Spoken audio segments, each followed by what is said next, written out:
ನಾವು ಹೇಳಿದ ಹಾಗೆ ಕೇಳಿಕೊಂಡು ನಾಯಿಯಂತೆ ಬಾಲಲ್ಲಾಡಿಸುವ ಈ ಮುಗ್ಧ ಜನರಿಗೇನು ಗೊತ್ತು ನಮ್ಮ ಕುತಂತ್ರದ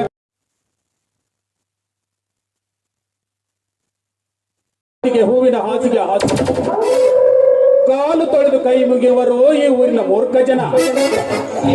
ಮೇಲೆ ಈ ಊರಿನಲ್ಲಿ ನಮ್ಮದೇ ಸರ್ವಾಧಿಕಾರ.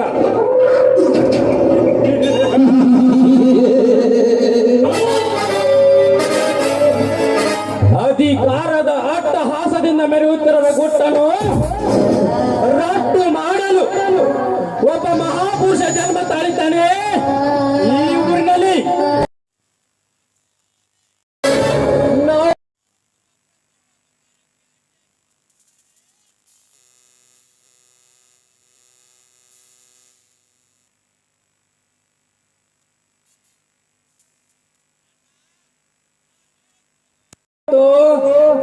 ತಪ್ಪೇನಿಲ್ಲ.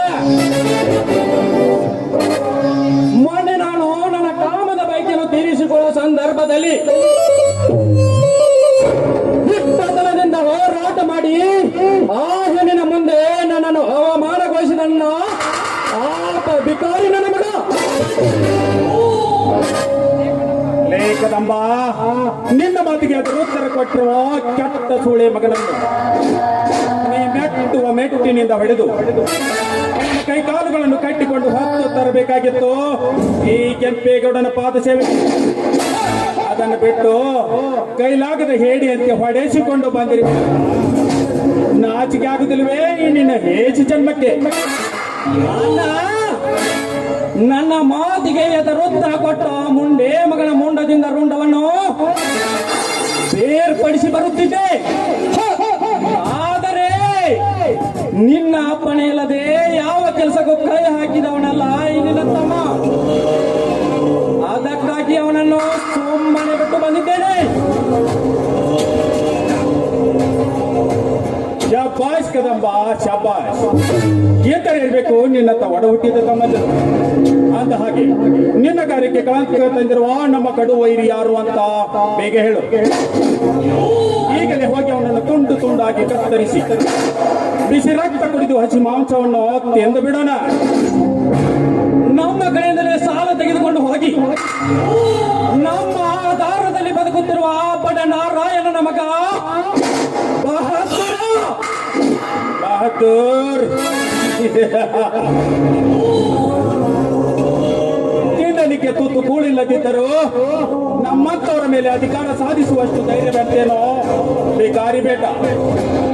ನೀನು ಎಷ್ಟು ಬೆಳೆದು ದೊಡ್ಡವನಾಗಬೇಕಾದರೆ ಈ ಕೆಂಪೇಗೌಡನ ಆಶೀರ್ವಾದದಿಂದ.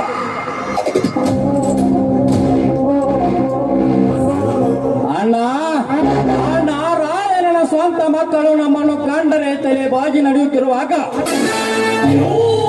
ಕೇವಲ ಅವನೊಬ್ಬ ಸಾಕು ಮಗನಾಗಿ ಅವರು ಹಾಕಿದ ಹೆಂದಲು ತಿನ್ನುವುದಕ್ಕೂ ಅವನಿಗೆ ಅಷ್ಟು ಕೊಬ್ಬಿರಬೇಕಾದರೆ ಇನ್ನು ನೀರು ಸಾಕಿ ಬೇಯಿಸಿದ ಈ ನಿನ್ನ ತಮ್ಮನಿಗೆ ಇನ್ನೆಷ್ಟು ಕೊಬ್ಬಿರಬಾರದು.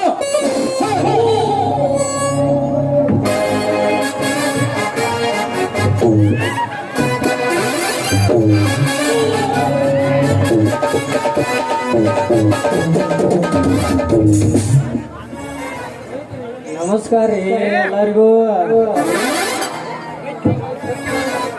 ಹೋತ್ರಿ ಗೌಡ್ರ ನಿಮ್ದು ಎಲ್ಲ ಹೋತ್ರಿ.